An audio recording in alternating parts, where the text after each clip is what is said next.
Welcome to the Talking Transformation podcast, presented to you from the Western Cape pod bunker located here in the heart of Cape Town, South Africa. This pod is presented to provide a platform and a voice for built environment professionals and interest groups who are working towards transforming the places and spaces here in South Africa. It is dedicated to those individuals and community groups that are supporting both the formal and informal processes that are shaping our cities and our spaces. In this episode of the Talking Transformation podcast, we turn our attention to the issues of growth management within our towns and cities. It's estimated that between 1990 and 2015, South Africa's population grew from an estimated 37 million people to 54 million people. And much of this growth was located within the towns and cities, driven by the economic and social opportunities afforded in the urban centres and following the global trend of mass urbanisation. After 1994, many of South Africa's towns and cities were quite literally bursting at the seams. These are in the days before Eskom's load shedding that we've recently been experiencing. Way before that, certain parts of our towns and cities, I'm thinking specifically here of Johannesburg, certain areas were already experiencing issues of blackouts, power blackouts. We hadn't even thought of the words of load shedding, major congestion, inefficient public transportation systems, and water pressure management issues. These were all some of the challenges that were emerging, certainly by 2000 here in South Africa. Growth of both the formal and informal sectors have continued to push the limits of organic and managed growth and infrastructure, and the pipes, the roads, the public transportation, the social amenities have all, in many instances, been pushed to breaking point. At the same time, we've seen that the democratic planning conventions and policies have demanded the idea of compaction and integrated cities, integrated spaces, and the idea of spatial transformation has become increasingly the mandate and the driving force behind the legislation and the directives of our efforts within government and within our community building. These objectives, these outcomes, including a more effective form and function of our urban areas, and very much the polar opposite of the apartheid planning philosophy, has been well defined in legislation such as the Development Facilitation Act, pretty much the foundation of the reformed planning legislation post-1994, and more recently in the Spatial Planning and Land Use Management Act. Spatial targeting in our municipalities, defining where resources should be deployed and to maximise public spending to enable the private sector, is an additional concept supporting growth within our urban centres. So the problem statement is complex. Accelerated population growth in our urban centres, a flatlined economy, limited state funds to address infrastructure, an informal sector that is arguably more flexible and adaptive to accommodation needs and demands, public transportation trying to reach across urban settlements with wildly diverse density profiles. The list goes on. Conflicting rationalities and at times competing issues between political, socio-economic agendas muddies the waters further. There are countless examples across the country where developers have cried foul of urban policy that limits growth beyond certain spatial boundaries or urban edges, and there's been a well-documented criticism of the post-1994 housing programme, specifically the RDP or Reconstruction Development Programme, in that its spatial location of these housing settlements has further damaged the spatial form and function and impoverished communities further because of these spatial distortions. These are some of the debates that have gone on since 1994. There are theoretical frames and policies that have been adopted to address these challenges and objectives, and today we're looking at the genesis of some of these growth management approaches and the tools that have been employed. Urban edges, growth boundaries, these are all parts of the conversation we're having today. I'm joined today by Dr. Anele Horn from the Centre for Regional and Urban Innovation at the University of Stellenbosch, also known more directly as CRUIS. Anele has been with CRUIS since 2011, and it was here where she studied her doctoral research, specifically on the issues of growth management, looking at the successes and the failures and the decision making around the City of Cape Town area.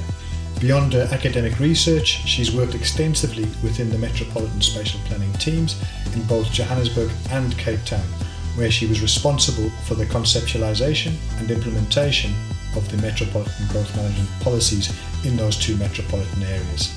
In this last couple of weeks, where we've seen the reintroduction of load shedding at scale, last week hitting the unprecedented stage 6 of load shedding, whole question of growth management has never been more relevant. The whole question of how we're dealing with growth, what growth can we carry, and Anele's reflections and sort of historical perspective certainly do make for very interesting contemporary listening. I really hope you'll enjoy the episode, and I hope you've enjoyed the episodes so far this year. This will be our final episode for 2019. We'll return in 2020. Listen to the bulletin that was published a couple of weeks ago to understand what is coming in the new year, some of the themes that we are going to be touching on, as well as the Futurecast, the panel of experts, panel of built environment thinkers who are going to look back on the 2019 year as well as looking forward to the 2020 calendar year. What does that hold? What's good? What's bad? What's coming on the horizon? We know we're at a crossroads for the country right now in terms of its economic growth, its spatial trajectory, and it's going to make for, as always, a very interesting time and place to be working and living in. All the best for the festive season, and thank you for your support during the course of this 2019 year. So it's a Wednesday afternoon, and we're here in the heart of the Pod Bunker in the Western Cape, in Cape Town, and I'm joined today by Anele Horn, who's come all the way across from Stellenbosch to join us this afternoon. Anele, you're very welcome here. Thanks for making the time. Thanks, Pete. I appreciate it. We're here today to talk about a subject which I think you've been studying for almost two decades now, almost 2 decades. Whole question of growth management in South Africa, what it is, what the history of that has been, what have some of the tools been and how effective. And so, yeah, I mean, where do we start a conversation about growth management in South Africa? What are some of the starting points as you would see it from a sort of academic perspective, and then we can move into some of the practicalities? If we think about where growth management originated from, it's interesting to see that it was really something that was driven in the early 1990s by the academics at the University of Cape Town, especially under the leadership of Professor Roelof Uitenboogaard at the time and Professor Dave Dewar. And all of this is written up very comprehensively in the book by Professor Vanessa Watson, who detailed, the origin of the ideas of growth management. And all of this formed part of what they referred to at the time as a sort of new urbanist approach to urban planning. And the whole idea was that cities should be more compact, they must be denser than they are. We must try and focus on public transportation, facilitating public transportation, and by doing this, we will achieve what we want to in terms of integration in South African cities and move away from the legacy of our inefficient apartheid cities. So this new urbanist approach to urban planning was really the antidote to the apartheid city at the time. And one of the spatial tools that they proposed was then by using urban edges as a way to curb the physical expansion of urban areas and to control the outward growth of cities. And that's where the idea of urban edges or growth boundaries really started to take shape in the spatial frameworks of different municipalities. And then also, of course, it was written into the 1994 Development Facilitation Act, where it was stated that cities must try and promote integrated land development in rural and urban areas, and must also promote densification of urban areas, and also promote compaction of urban areas, and also encourage environmentally sustainable land development. So I'm guessing that sort of picked up the idea in Europe. They would talk about these things like green belts and that sort of thing, the idea of protecting in certain areas of conservation potential, environmental areas, etc.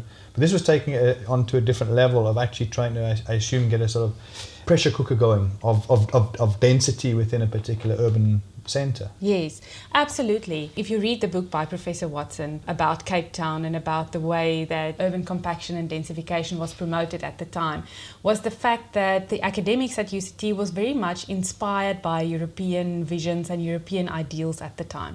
Things like the green belts of London and the garden cities principle in the UK, for example, all served as good examples of how to achieve compact urban forms that has a pleasant character that brings people together and that differs vastly from what we had at the time in South Africa. So a real alternative to creating more vibrant, lively and efficient cities in South Africa. So the inspiration did really come from European cities at the time. And I think that's part of the interesting part of urban growth management. If you think of where it came from, and how different the context actually was. We were operating in a 94 versus where the ideas originated from in Europe. And I mean, of course, since 1994, we've seen a demographic sort of population explosion, and particularly within our urban centres. Massive increases in the urban population, an uptake of people looking for jobs and opportunities. So I guess the whole question of growth management becomes very important in terms of the contemporary setting, 2019, 2020. I mean, it's been discussed now for 25 years or more, and it's never been more relevant? Definitely. There's a lot of examples of what happens in third world cities, especially with regards to the growth of urban areas. And the fact that there's a lot of cities in Africa, for example, and in Latin America that's growing at a much more enormous pace than our cities in South Africa. The way that they're dealing with growth management and the kind of approaches that they're following very much differs from our traditional approach to growth management.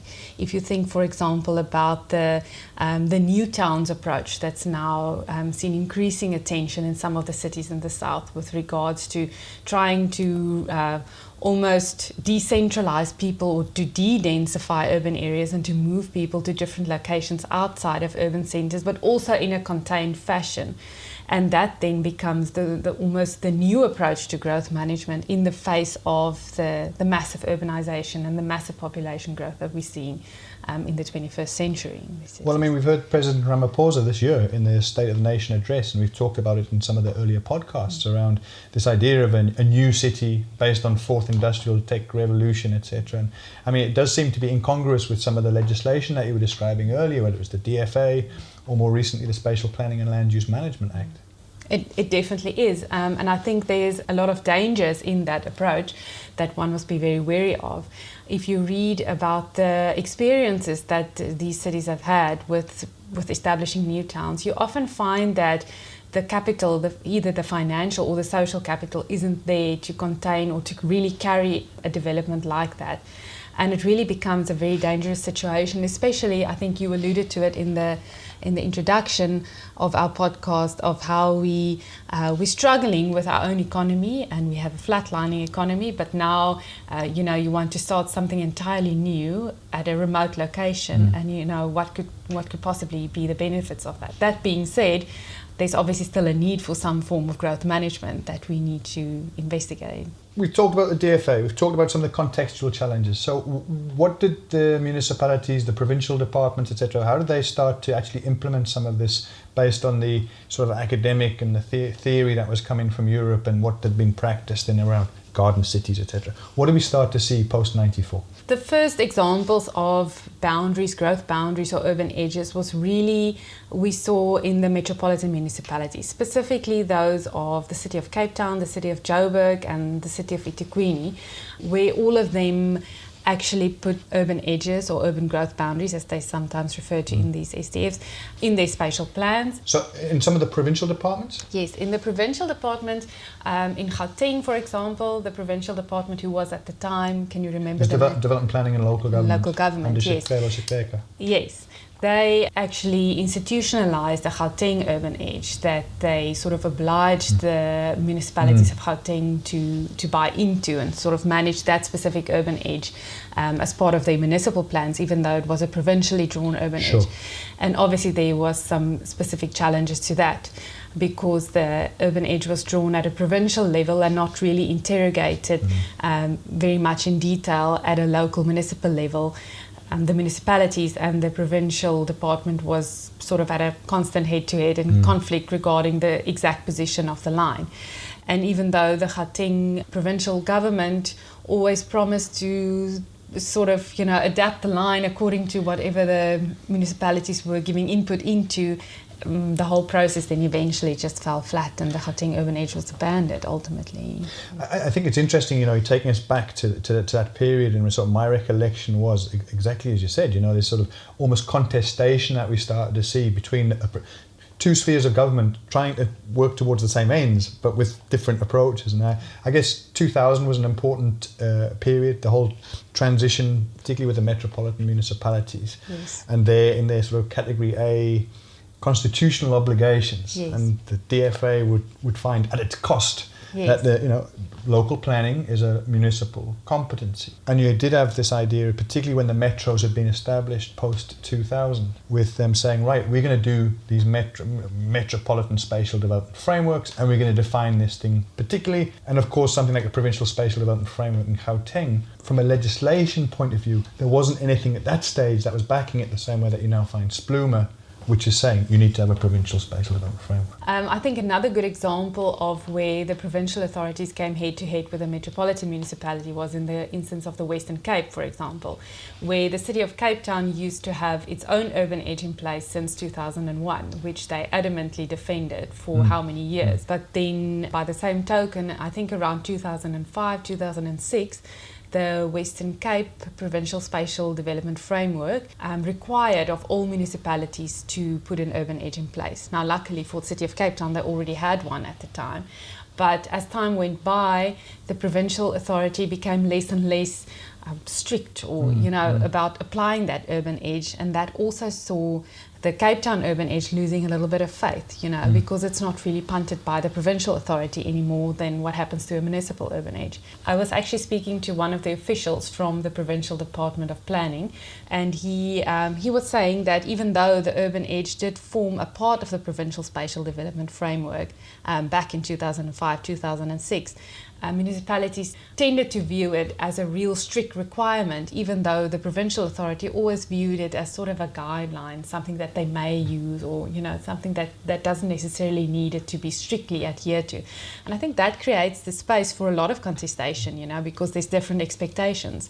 There's an expectation from the provincial authority that something will only act as a guide, and there's an expectation from a municipality that something will be used as a hard and fast rule in development applications.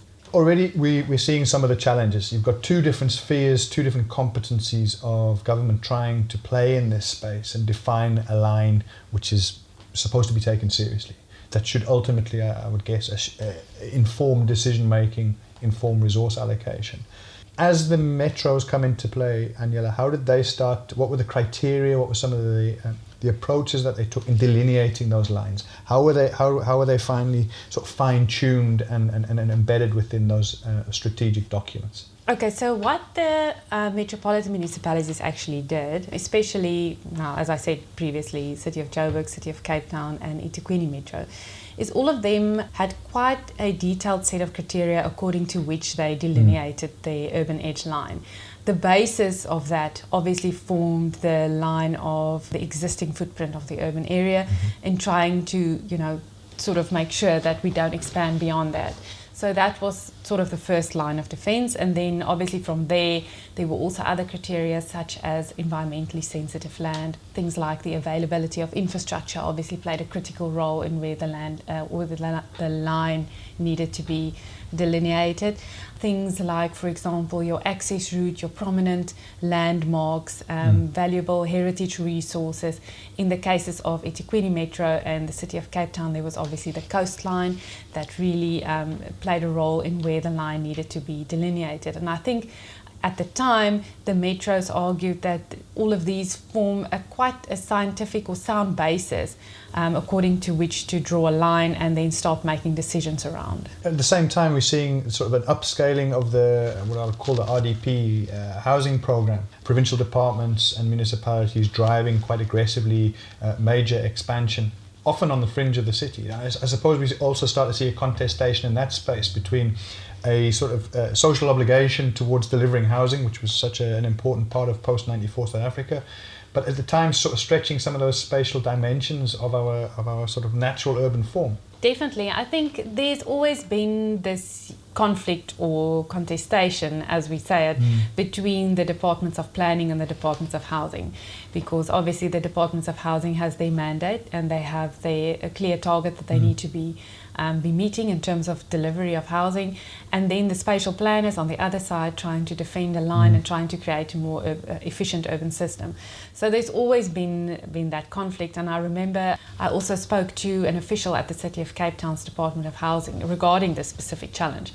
And what he said at the time is that, we must remember that that somewhere these houses need to go, and we can defend the line all we want to, but at the end of the day the houses need to go somewhere. And the argument from housing side was always that because the provision of infrastructure and the cost of land and the cost of developing closer to urban centres becomes so expensive as a result of those challenges, that it's not necessarily that more expensive to go to the periphery of cities. And because it's so much easier for them to find vacant land that meets the requirements of, or that it's cheaper, first of all, and then also it allows them to develop at scale. So for that reasons, they then obviously chose to rather go to the periphery of cities instead of looking for something inward that then just overcomplicates things from a housing point of view, which I suppose is completely understandable. But here we are, a second contestation. So we've moved from metropolitan cities and some of the growing towns, and the province playing in two separate spaces trying to get the same outcome. Now here we are, two different departments, if you like. Housing on the one hand, the spatial planning departments of others trying to almost unpack an almost impossible agenda. And I think one of my concerns that I'd like your thought on has been, in the absence of a bold and well-defined national spatial development framework which spells out what is the framework within which we're going to operate, you start to see these contestations being allowed to play and run wild, as opposed to working within that policy frame, and the contestation becomes almost untenable. I think what you're saying now is a very critical point in any conversation about growth management, and that is that the different rationalities and the different points of view and the different things that need to be taken into account in decisions around land development makes this arena exceptionally complicated. And I think that you're absolutely right in saying that in the absence of a clear direction of where we're moving with regards to the compaction, what trumps what? What trumps what? It becomes a question of, at that point in time, in a specific municipality, politically, what is the driving force? What is the main agenda? And that can differ, as you know, it can differ every 5 years, and it differs. It change political parties, etc. Yes, and it's different among different municipalities as well. So no two municipalities are going to follow the same logic. I'm taking, for example, eThekwini Metro. At the time of the redevelopment of their airport and also the Durban Trade Port, that really played a critical role in the development direction of the eThekwini Metro. And that obviously saw a lot of contestation and infringement of the urban edge policy at the time in eThekwini Metro. But it's because it was something that was politically so important and politically such a hot potato that it was actually driven quite aggressively. So I think things like that plays a critical role. And if you have a political agenda in a municipality that really has a strong housing department behind them, then that becomes the driving force, and then that, as opposed to a fluffy policy that's not helping. Exactly, as opposed to a fluffy policy that then ends up on a shelf and nobody's using it. It's interesting when you talk about the land costs as a particular driver, and I mean that makes complete sense when you're trying to deal with affordable housing, affordable in a whole range of things. But I think what seems to have become more and more part of the debate and discussion is, if the short-term capital costs of purchasing land or acquiring land is one element, there are medium to longer-term costs associated with infrastructure costs, public transportation networks, social amenities. And I mean these start to become other cost drivers that have a much more medium to long-term perspective. Any thoughts from your side on that? And how that's becoming a more complicated space than just it's cheap land, therefore it's good land? I think that's absolutely right. If you think about all the other objectives that we have in our spatial planning frameworks, it's usually, the improvement of efficient public transportation systems, the improvement of economic opportunities, or bringing people closer to nodal development, transit centres. The issue of providing infrastructure or critical infrastructure to households across cities. And then also what we tend to neglect often in our spatial frameworks is often the environmental side of things. We tend to think of this as only an efficiency, from an urban efficiency point of view, and we tend to forget that there's also an environmental side to trying to protect the periphery of cities and trying to, reduce resource consumption. It's absolutely correct that if we then start saying yes to housing developments or massive scale housing developments at the periphery, we're not only forsaking urban edge policies, but we're also basically turning our back on all other policies that we're having in our spatial frameworks. That whole driving force that was supposed to be, we need to compact the city, densify, all that starting point that you started with, exactly, right? Yes, that exactly. We've also seen things like major public transportation investments within all of the metros across the country. Some up and running, operational. All of them seem to be demanding a longer term operational plan that starts to support the efficiency of those transportation systems. Not only the rail, but some of the bus systems that we've seen throughout the country. And I mean, that whole question again of a very strange density profile within our big cities. Some areas highly overpopulated, others very, very low density in any sort of conventional thinking. The whole question of public transport, where it's going, how it's driving some of this thinking, any thoughts on that? If we continue land development without having a clear idea of containing development to support the densities that can eventually carry our public transport investments, then what are we saying about what we are planning for our public transport investments? I'm thinking about the example of the West Cape development that was approved in the city of Cape Town. I think it was 60 odd kilometres outside of Cape Town towards Melkbosstrand, where a massive urban development proposal was approved and an urban edge line amendment was approved. And what are we saying about the concentration of that amount of people away from our public transport investments locally? I mean, even though the plan was to extend public transport that far, what does it say for what we were punting at the time within the boundaries of the city of Cape Town? So that then means that the decisions that are taken are actually contrary to all our other investments. West Cape's one example that's, I think, been very well reflected in the media and so forth, but I mean, there are others. I'm thinking up in Johannesburg, some of the pressures that you and I experienced there on the northwestern fringe of the growth between Mogale City and Johannesburg. I remember endless meetings in that space around what was the future of that, and what, if you look at a geographical area, pretty small area really. Yes. But it seemed to become a real, hotly contested space. And the city of Joburg tried to defend that line for many, many years. And I mean, your thoughts back on those days around how the conversations went, what was driving the conversation, a sort of pro-development lobby, a very strong vocal minority, it would seem at times, who was saying, defend this space, this rural hinterland of the northwest of Johannesburg at that stage. Yes, that was a very interesting and dynamic example, actually. I remember it quite well. I think what made the example very interesting or critical is the fact that that specific area of land that was under immense development pressure was on the boundary of the city of Joburg and Mogale City municipality. And while City of Joburg was adamantly defending their urban edge line, Mogale City, at the opposite side of the Joburg urban edge, was really pushing their development agenda on that side. Now, clearly, that creates a conflicting situation on the ground. And what happens in instances like this, and this happened to you and me at the time when we worked there, was you get approached by a very strong development lobby, a very strong private planning lobby, who then starts seeing almost latent potential in an area, and who starts questioning the rationale for having an urban edge line in that area. This lobby then seems to also find a sympathetic ear in politicians many times, who's eager to embrace all sorts of economic development on either side of the line, in the face of promises of job opportunities or expand the rate space. It's demanded. That's what's required.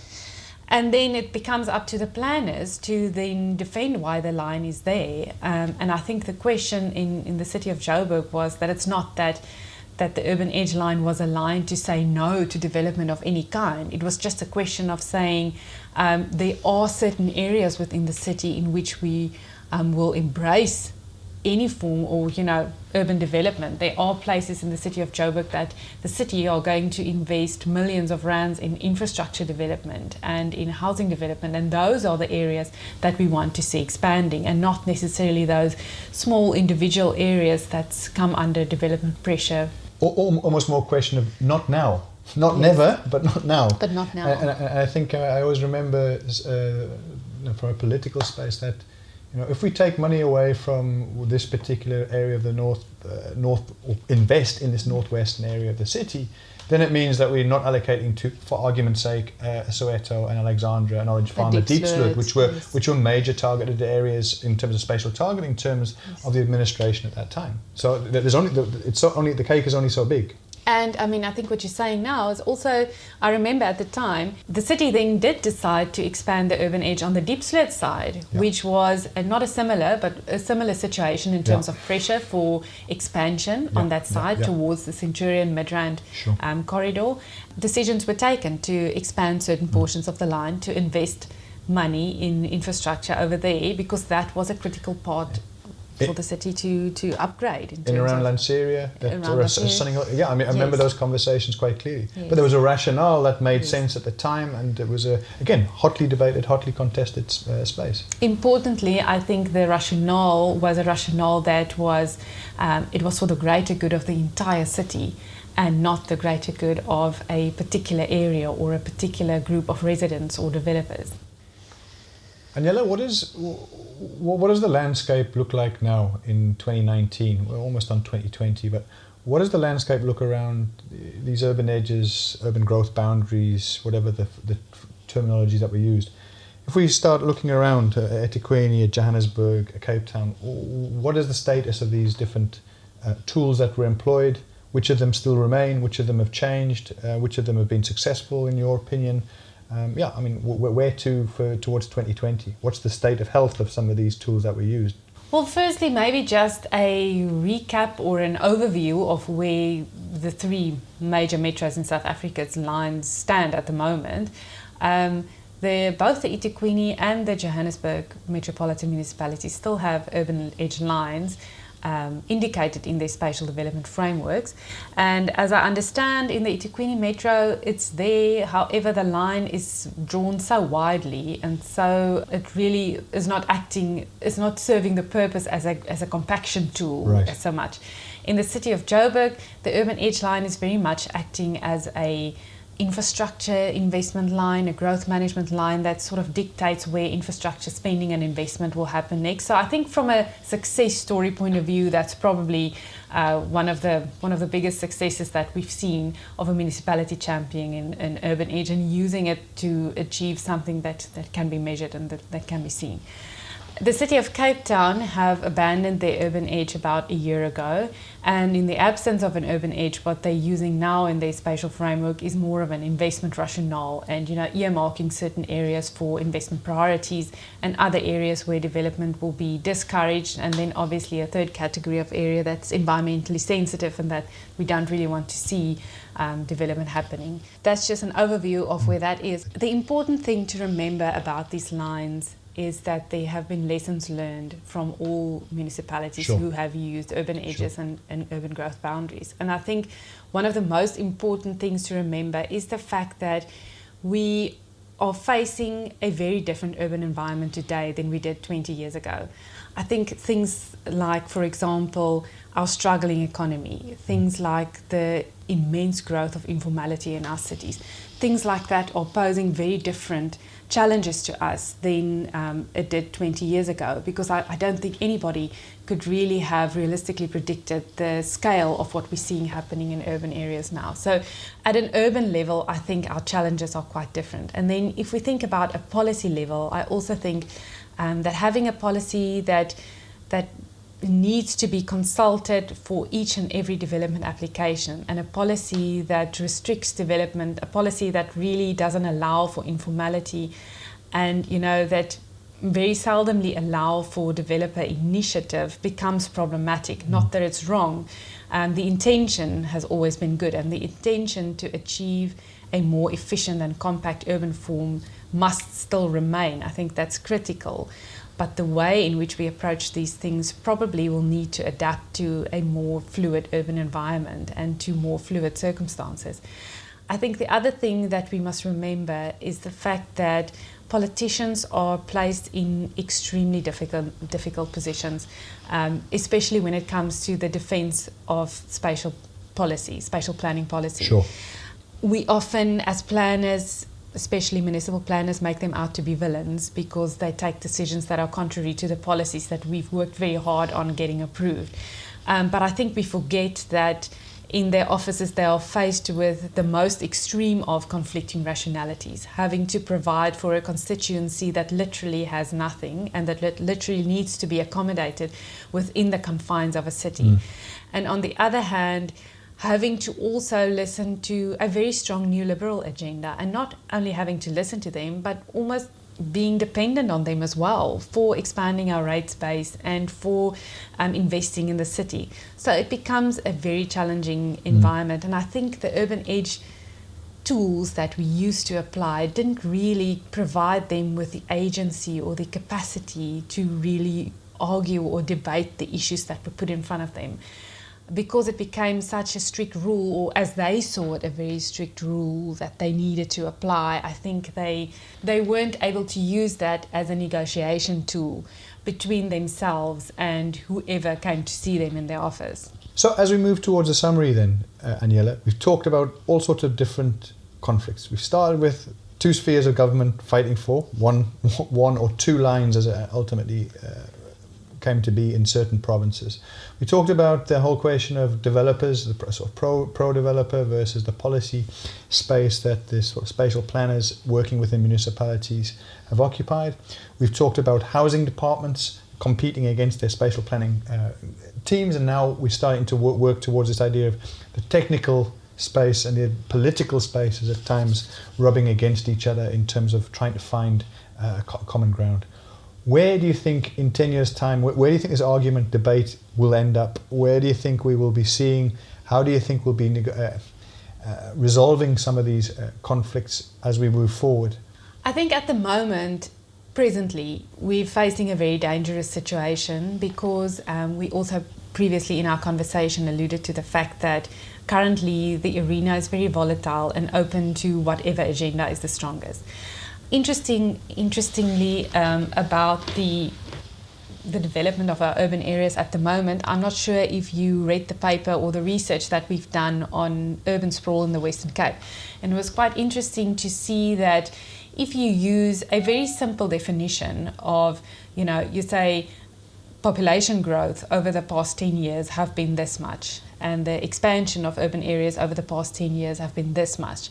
And if you calculate the rate of urban growth versus the rate of urban expansion, you still find that urban growth in most of the urban areas in the Western Cape have been substantially more than the growth in urban expansion.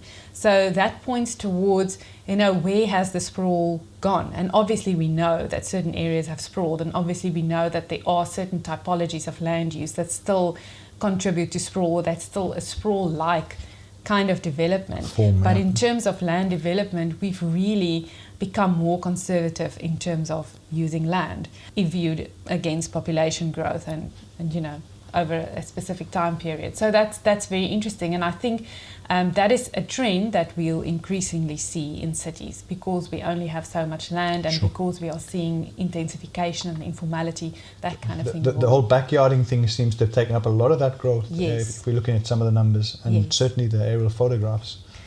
But I think the general trend in all spatial planning policy, and not only in growth management, is towards designing policies that are more flexible, that are more open to negotiation, that starts to become more responsive to a changing urban environment. And I suspect that that's what we'll see in terms of growth management as well, is that we'll need an approach that's more clear in one sense, but on the other hand, becomes a little bit more open for interrogation and for interpretation.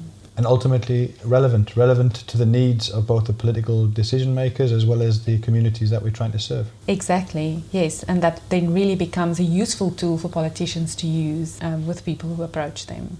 Anele, you've alluded to some of the research that your university has recently undertaken. Where can people find out about that? Pete, all of the research that we do can be found on the university's website, and our department is the Department of Geography and Environmental Studies. You go onto www.sun.ac.za, and from there you navigate towards the Department of Geography and Environmental Studies, and on that website you'll be able to find links to all the relevant research. And the articles that you talked about. That's fantastic. Anele, many thanks for coming in today. Thanks for reflecting on some of the old days, yes. as well as where we're going with this. It really is going to be interesting. Hopefully we can pick up the conversation in a few months' time, see where we're going in towards 2020. But thank you very much. Travel safely back to Stellenbosch. Great, Pete. Thanks very much for the opportunity. It was very nice to reflect on these things. Enjoy your festive season. Cheers. We hope you enjoyed this episode of the Talking Transformation podcast. Please engage with us and let us know your thoughts on this episode. You can do so via the Anchor podcast platform. There's a voice message function available via the app. You can also follow us on Twitter via Talking Transfo and the number 1. So Talking Transfo 1. Our theme music is kindly made available by Tribal Need. Find out about the music, the street art shows here in Cape Town and Europe via tribalneed.com.